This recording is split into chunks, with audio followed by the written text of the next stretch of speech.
खुशामदीद। आज के इस जायजे में हम जिस माखज़ पर बात करने वाले हैं यानी सूरत अन-नम्ल, वो वाकई हैरत अंगेज़ है। देखें, ये महज कुछ पुराने वाक़यात का मजमुआ नहीं है, बल्कि इसमें कमाल खूबसूरती से इंसानी तारीख़ और बहुत ही गहरे कायनाती हक़ाइक़ को आपस में जोड़ा गया है। मतलब इसमें हमें इलाही निशानियां भी मिलती हैं और ये भी कि इंसानों ने उन पर कैसा कैसा रद्द-ए-अमल दिया। तो चलें सीधा इसमें गोता लगाते हैं। जरा एक लम्हे के लिए इस पुरस्रार सवाल पर गौर करें। एक बोलने वाली चींटी, मलका सबा का एक अजीमुश्शान तख्त और इंसानियत के बिल्कुल आखिरी अंजाम, इन सब में आखिर क्या ताल्लुक़ हो सकता है? बज़ाहिर तो ये बिल्कुल अलग अलग चीज़ें लगती हैं, है ना? लेकिन इस माखज़ में ये सब एक बहुत ही मरबूत और ज़बरदस्त पैगाम की कड़ियाँ हैं। और सच कहूँ तो यही इस जायज़े का सबसे दिलफरेब पहलू है। आज के हमारे इस सफ़र का खाका कुछ इस तरह से तरतीब दिया गया है। हम शुरुआत करेंगे कुरान की बुनियादी हैसियत से, उसके बाद मूसा के मौजज़ात, सुलेमान और सबा का मशहूर वाक़या, फिर सालेह और लूत के अंजाम पर बात करेंगे और आखिर में तौहीद और आखिरत के तसव्वुर को समझेंगे। तो आगे बढ़ते हैं। तो सबसे पहले आते हैं अपने पहले हिस्से की तरफ, जो है कुरान, हिदायत और खुशखबरी। यह हिस्सा दरअसल आगे आने वाली सारी गुफ्तगू की बुनियाद बनाता है। माखज़ बिल्कुल शुरू में ही ना इंसानियत को दो बहुत वाज़ेह ग्रोहों में तकसीम कर देता है, और यहाँ जो बात वाकई नोट करने वाली है वो ये लकीर है जो उनके बीच खींची गई है। देखें, मतन वाज़ेह करता है कि ये कलाम उन लोगों के लिए हिदायत है जो नमाज और ज़कात का निज़ाम कायम करते हैं, लेकिन इसकी जो सबसे बड़ी शर्त है वो है आखिरत पर यकीन। अब जो लोग आखिरत को नहीं मानते, उनके लिए एक सख्त इंतबा मौजूद है कि उनके बुरे अमाल उन्हें अच्छे लगने लग जाते हैं और वो बस भटकते रहते हैं। ये एक बहुत ही बुनियादी फ़र्क है। चलें अब बढ़ते हैं दूसरे हिस्से की जानिब, जहां हम मूसा के हैरत अंगेज मौजिज़ात का जायजा लेंगे। माखज़ हमें बताता है कि जब मूसा रात के अंधेरे में अपनी फैमिली के लिए आग की तलाश में निकले थे, तो उस वक्त उन्हें कुछ निहायत ही गैर मामूली मौजिज़ात अता किए गए। ज़रा मंजर तस्वुर करें, एक बाबरकत आग का मकाम जहां से बराह रास्त एक इलाही आवाज़ आती है जो उनकी रहनुमाई करती है। फिर उन्हें हुक्म मिलता है कि अपनी लाठी ज़मीन पर फेंकें। जैसे ही वो ऐसा करते हैं, वो लाठी फ़ौरन एक तेज़ दौड़ते हुए सांप में बदल जाती है। और तीसरा बड़ा मौजज़ा ये था कि जब उन्होंने अपना हाथ गिरेबान में डाला तो वो बगैर किसी बीमारी के बिल्कुल बेऐब, सफ़ेद और चमकता हुआ बाहर आया। बिल्कुल हैरान कौन, है ना? अब यहाँ एक बहुत ही कमाल का नफ्सियाती नुक्ता सामने आता है। जब ये खुली, नाकाबिले तरदीद निशानियां फ़िरौन और उसकी कौम के सामने रखी गईं, तो सोचें उनका रिएक्शन क्या था। मतन बहुत ही सराहत से बताता है कि अंदर से उनके दिल इन मौजज़ात को सच मान चुके थे। उन्हें 100% यकीन था कि ये हक है, लेकिन बाहर से उन्होंने महज अपनी अना, तकब्बुर और गुरूर की वजह से इसे खुला जादू कहकर मुस्तरद कर दिया। मतलब ये बात बिल्कुल साफ हो जाती है कि सच्चाई का इनकार हमेशा ला इल्मी की वजह से नहीं होता, बल्कि ज़्यादातर ये इंसान की अपनी अना का मसला होता है। अब हम आते हैं अपने तीसरे और सबसे तवील हिस्से की तरफ, सुलेमान और मलका सबा। यह हिस्सा ताकत और आजिज़ी की एक बेहतरीन मिसाल है। क्या आपके जहन में कभी ये बात आई है कि इस पूरी सूरत का नाम अन-नम्ल यानी चींटी ही क्यों रखा गया?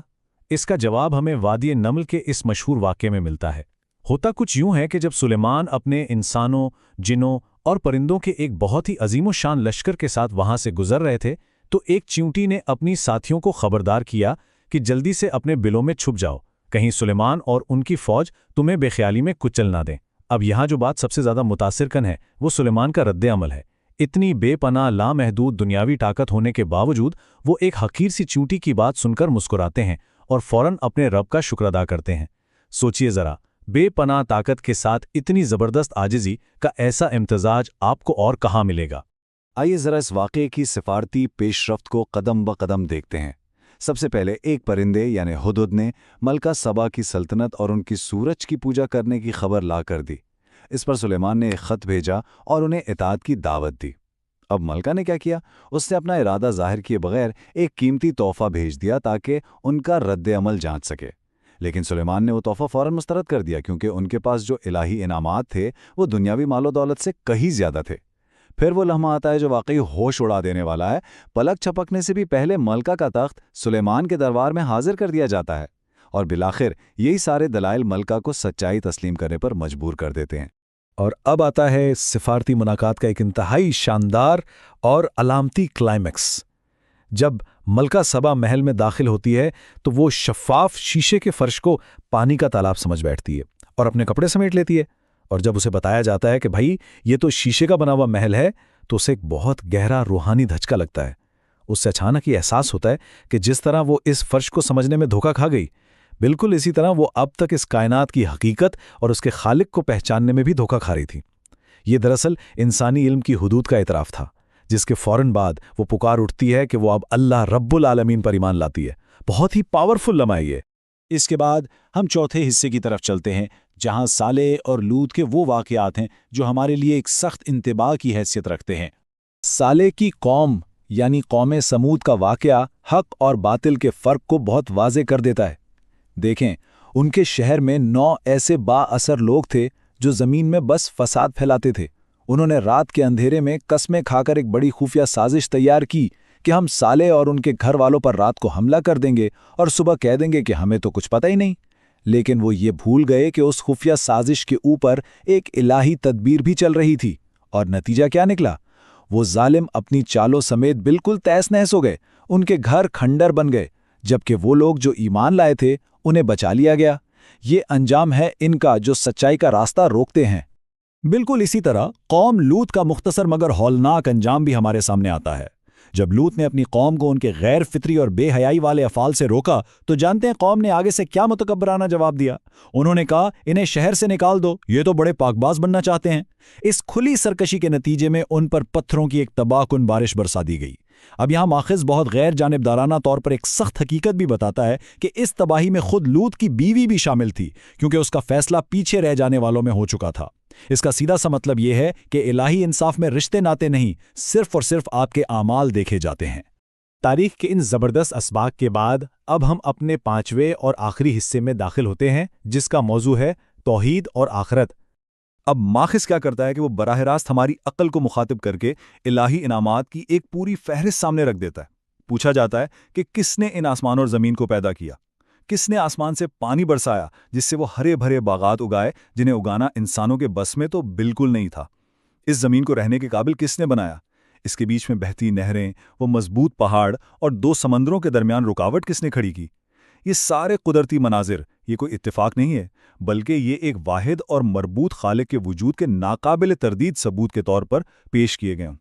اور ان تمام نشانیوں کا ایک ایک کر کے ذکر کرنے کے بعد ماخذ ایک انتہائی طاقتور سوال اٹھاتا ہے، کیا اللہ کے ساتھ کوئی اور معبود بھی ہے؟ یہ وہ بنیادی سوال ہے جو بار بار دہرایا جاتا ہے اور پورے استدلال کو اپنے عروج پر لے جاتا ہے، چاہے بارش کا برسنا ہو، کسی مصیبت زدہ کی دعا سننا ہو، یا خشکی اور سمندر کے اندھیروں میں راستہ دکھانا ہو۔ ہر دلیل کے بعد یہ سوال سامع کو جیسے جھنجھوڑ کر رکھ دیتا ہے کہ جب یہ سارے کام ایک اکیلا اللہ کر رہا ہے تو پھر اس کے ساتھ کوئی اور کیسے شریک ہو سکتا ہے؟ یہ واقعی ایک بہت ہی گہرا اور لاجواب استدلال ہے۔ توحید کو اتنی تفصیل سے واضح کرنے کے بعد اب بات آتی ہے آخرت کے بارے میں لوگوں کے شکوک و شبہات کی۔ منکرین کی سب سے بڑی ہچکچاہٹ آخر کیا ہے؟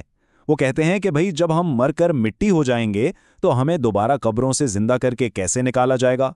وہ اس دوبارہ زندہ کیے جانے کے تصور کو ماننے سے انکاری ہیں اور اسے محض پہلے لوگوں کی کہانیاں کہہ کر اڑا دیتے ہیں۔ متن اس پر صاف کہتا ہے کہ آخرت کے معاملے میں ان لوگوں کا علم ختم ہو چکا ہے اور وہ بس ایک اندھے پن اور شدید شک کا شکار ہیں۔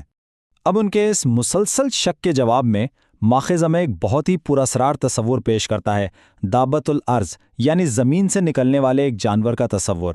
متن بتاتا ہے کہ جب مہلت کا وقت پورا ہو جائے گا تو زمین سے ایک ایسا جانور نکالا جائے گا جو باقاعدہ انسانوں سے بات کرے گا۔